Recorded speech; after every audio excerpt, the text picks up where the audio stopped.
నమస్కారం అండి. నేను doctor Pradeep Vajja, MD physician and also I'm a register endocrinologist, Bhaskara hospital, Shahpur.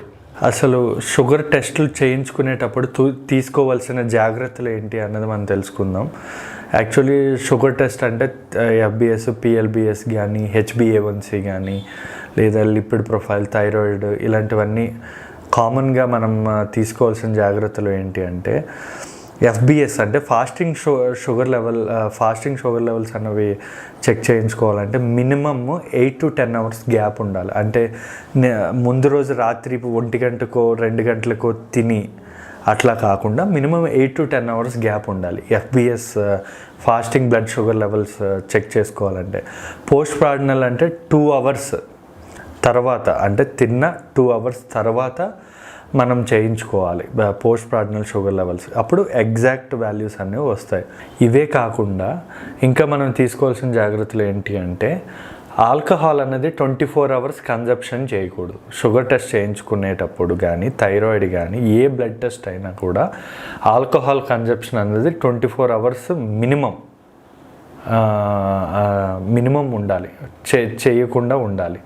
అది నెంబర్ 1. నెంబర్ 2, ఇంకోటి ఏంటంటే సర్జికల్ స్పిరిట్ వేసి రబ్ చేయకూడదు. ఏమైనా నార్మల్ స్పిరిట్ ఏమైనా రబ్ చేసి అప్పుడు బ్లడ్ అన్నది తీసుకుంటే మంచిది.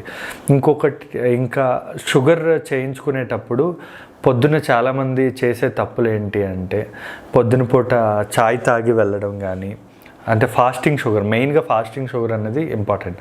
పోస్ట్ ప్రార్డినల్ అనేది పెద్ద ఎఫెక్ట్ అవ్వదు, కానీ ఫాస్టింగ్ షుగర్ అన్నది కానీ, హెచ్బిఏవన్సీ అన్నది కానీ ఎఫెక్ట్ అవుతుంది ఖచ్చితంగా.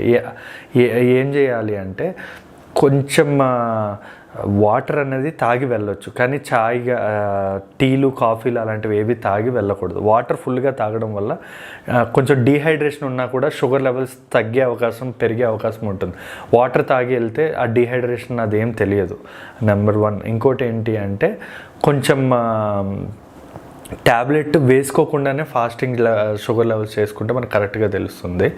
పిఎల్బిఎస్ మాత్రం ట్యాబ్లెట్ వేసుకొని 2 hours తినేసి అప్పుడు చేయించుకోవాలి. పిఎల్బిఎస్ అంటే తిన్న తర్వాత షుగర్ టెస్ట్. సో ఇది ఈ జాగ్రత్తలు అనేది ఖచ్చితంగా తీసుకుంటే మంచిది.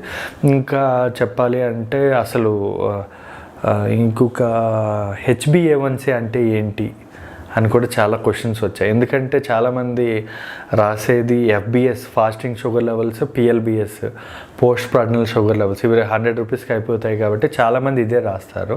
కానీ ఎక్కువగా మీరు చూస్తే ఎండోక్రైనాలజిస్ట్ కానీ, ఫిజిషియన్స్ కానీ, కొంచెం